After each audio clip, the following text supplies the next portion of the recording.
जनवरी 29, 2025। कड़ाके की ठंड, घना कोहरा, हवा भारी, सन्नाटा छाया हुआ था। शहर की आवाजें भी कहीं गायब हो गई थीं। रात के 12:01।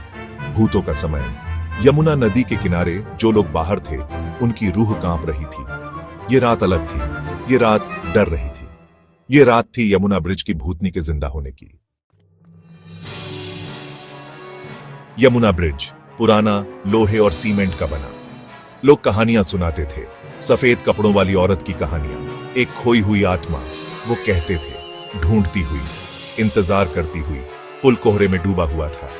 नीचे नदी चुपचाप बह रही थी। एक ट्रेन गुजरी, उसकी सीटी रात में एक अकेली चीख की तरह गूंजी। ये एक ऐसी जगह थी जहां जिंदा लोग अंधेरे के बाद जाने से डरते थे। आज रात ये पुल 2 और जाने लेगा।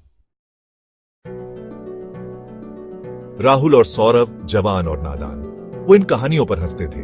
बस बेवकूफी वाली अंधविश्वास, वो कहते थे। आज रात वो इसे साबित करने निकले थे। एक डेयर, जवानी के जोश में। वो पुल के बीचों बीच तक चले। हर कदम सन्नाटे में गूंज रहा था। उनकी हंसी घबराहट वाली और जबरदस्ती की माहौल को हल्का नहीं कर पा रही थी। कोहरा चारों तरफ से दबा रहा था, घुटन पैदा कर रहा था।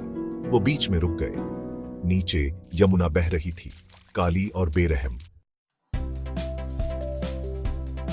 हवा का एक झोंका पुल के लोहे के ढांचे से गुजरा और फिर उन्होंने उसे देखा। पुल के किनारे पर खड़ी एक औरत, सफेद कपड़ों में। उसकी पीठ उनकी तरफ थी। लंबे काले बाल उसकी पीठ पर बिखरे हुए थे। राहुल और सौरभ जम गए। उनका खून जम गया। कहानियां, फुसफुसाहट सब वापस आ गईं। वो भागना चाहते थे, चीखना चाहते थे, लेकिन उनके पैर जड़ गए थे। औरत घूमी, उसका चेहरा पीला और उदास, उसकी आंखें एक गहरे अंतहीन दुख से भरी हुई। उसने उनकी तरफ हाथ उठाया। राहुल के मुंह से एक खामोश चीख निकली।